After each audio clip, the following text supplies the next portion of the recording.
How you doing? Good. How are you? Good. Tyrod, when you look at this defense and you have all those impressive numbers, what are the thoughts that come to mind as far as the challenge? How big of a challenge? A very talented team, very talented defense across the board, up front at the linebacker position, and of course on the back end. They definitely pose a great challenge to anyone they play against, just because of the number of talented players that they have out there on the field. Like every week, it boils down to execution for us, staying ahead of the chains, and we have to be good at that on early downs to give ourselves a good shot on third downs to be able to move the chains. Have you noticed, as well as they've done in almost every department, though, their chunk plays have been available to teams. Teams have found them. You clearly see that. And do you sense an opportunity to get some of those plays at least? I think you have to be patient with your approach. Their defense, you have to be able to take what they give you, but at the same time be able to take advantage of the big plays and with the different coverages that you get. Like I said, it's about patience and being able to execute play in and play out.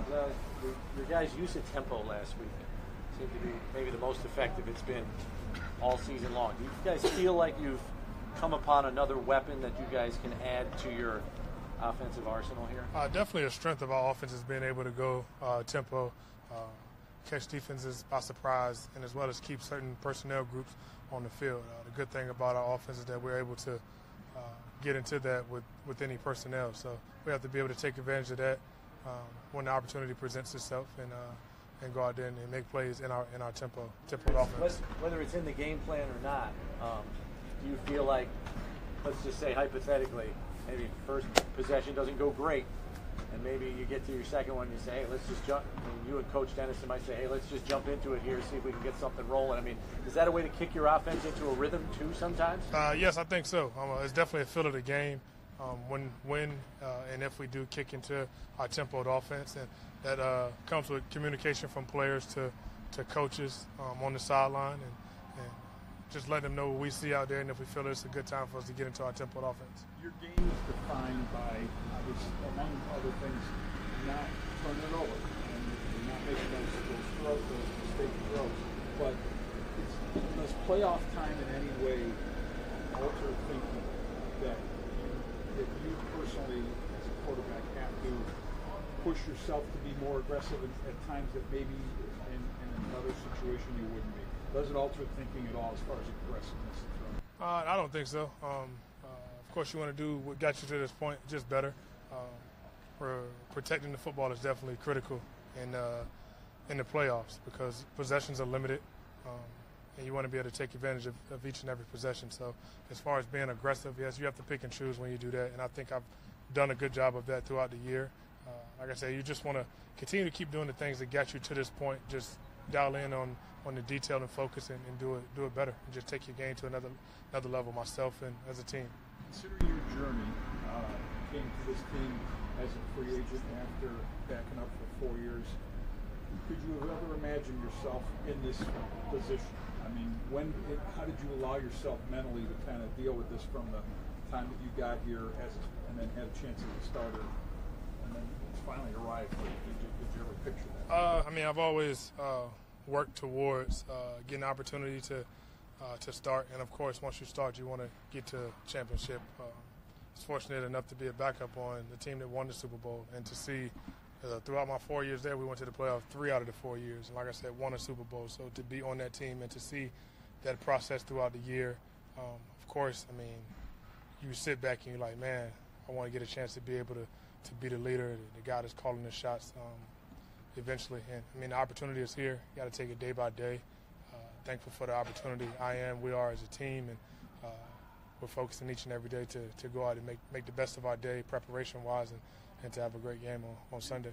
And does the fact that you quarterback this team to the postseason, you have a chance to win at least one postseason game, do you think that could alter how your future might play out here versus the perceived idea that this team would move on from you after this season? How do you see it for yourself? I think y'all know me now, as far as I don't focus on things that I can't control, and I'm going to continue to be that way. And all I can control right now is my preparation, my focus, my work ethic to putting it all in for this week. It's a one-game season right now, and that's for everyone. And I can't allow distractions of thinking too far ahead. Just focus on practice. And right now, like I said a couple weeks ago, focus on a great lunch. You talked about your run to the Super Bowl and a couple of playoff appearances with the Ravens. I guess what can you take? You are the starter of the team, obviously, but what can you take from those experiences and those runs to kind of be? What have you learned, I guess, from those experiences to be able to kind of go on this run now with the Ravens? Like I said, just to take it one day at a time. It wasn't the perfect route into the playoffs. We actually lost a couple of games going into the playoffs, and all we needed was an opportunity to get in. And once we got in, it was, like I said, everyone just 0-0 for everyone, and we took advantage of every opportunity, capitalizing games that we needed to, and was able to go win a Super Bowl. So it was definitely a lot to learn from that experience, and you try to take those experiences and talk to your teammates about them, but at the same time, just relive them through your mind and also understand it. It's a day-to-day grind, and don't look too far ahead. In a season where this team has faced a whole bunch of adversity, going back to the offseason, is it only fitting, and somehow, is it only fitting that you're facing some adversity going into the playoffs, not knowing what's Shady? The good thing about adversity in this team is that we've proved to be able to stay focused through the midst of whatever happens. We want the best for Shady.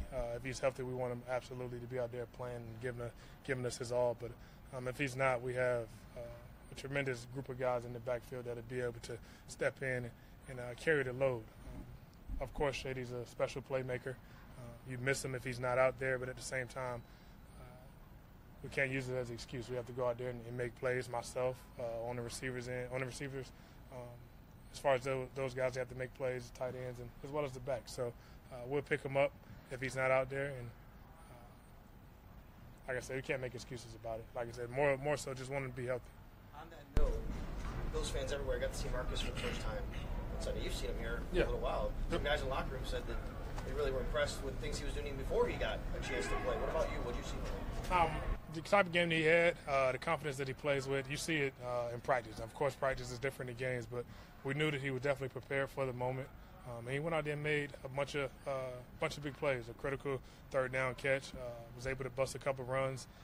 And like I said, you see him work day in and day out in practice.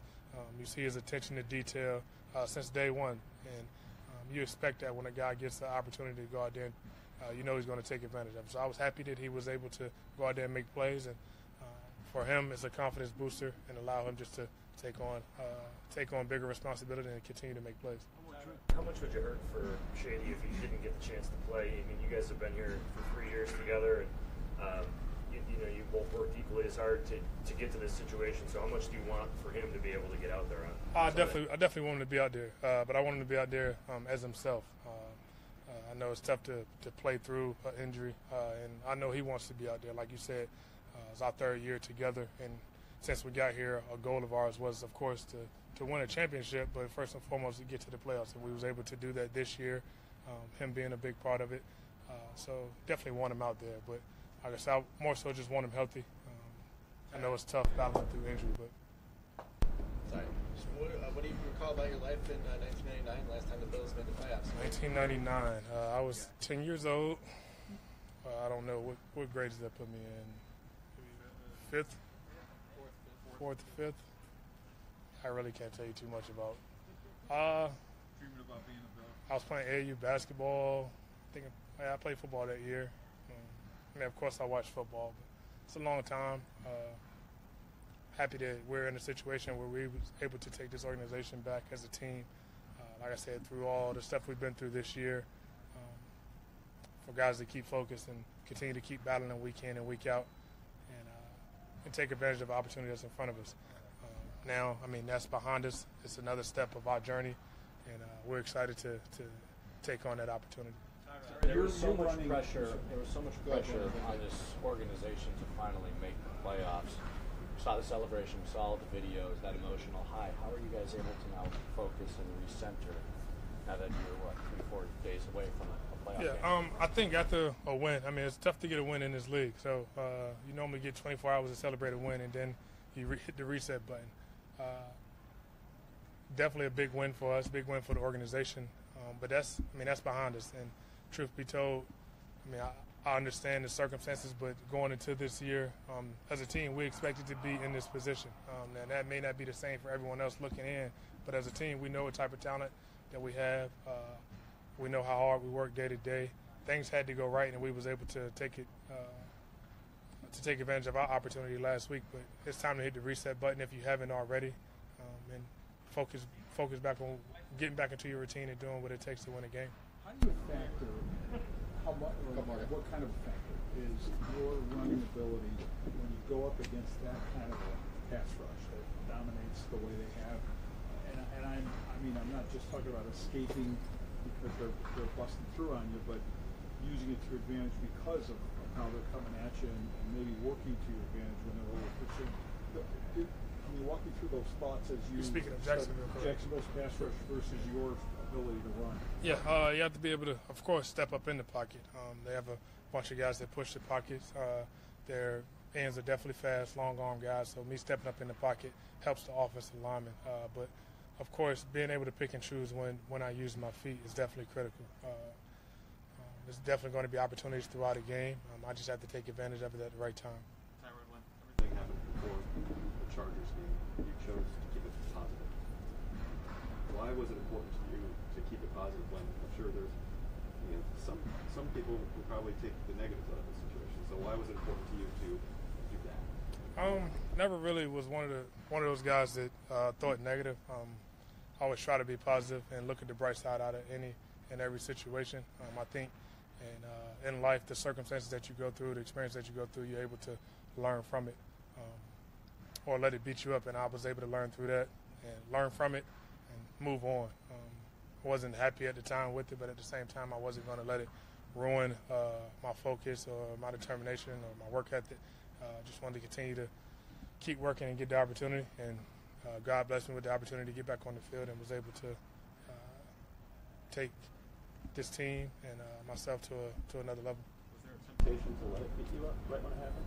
Nah, it's part of the game. Tyrod, in watching some of the videos that came out of the locker room after the Bengals game, not you specifically, but there were some players that were yelling something to the effect of, this was not this team, not a group of misfits that made it to the playoffs. Do you allow that specific angle to kind of motivate you at all? Different things motivate different people. I understand the message that was said because I've said a number of times this team is put together. Not necessarily everyone was drafted here. Some free agent signings. Some people were drafted, but some people on their second and third chance. And through all of that, we're able to come together as a bond and bond together and take the underdog role. And I think we embrace that. And I think that's more so what the message was talking about. People writing us off. Like I said, yes, it motivates me, but it's not something that I think about daily. Just let it burn inside. Yes? Thank y'all. Thank you, Tyrod. I don't know about Shady at this point.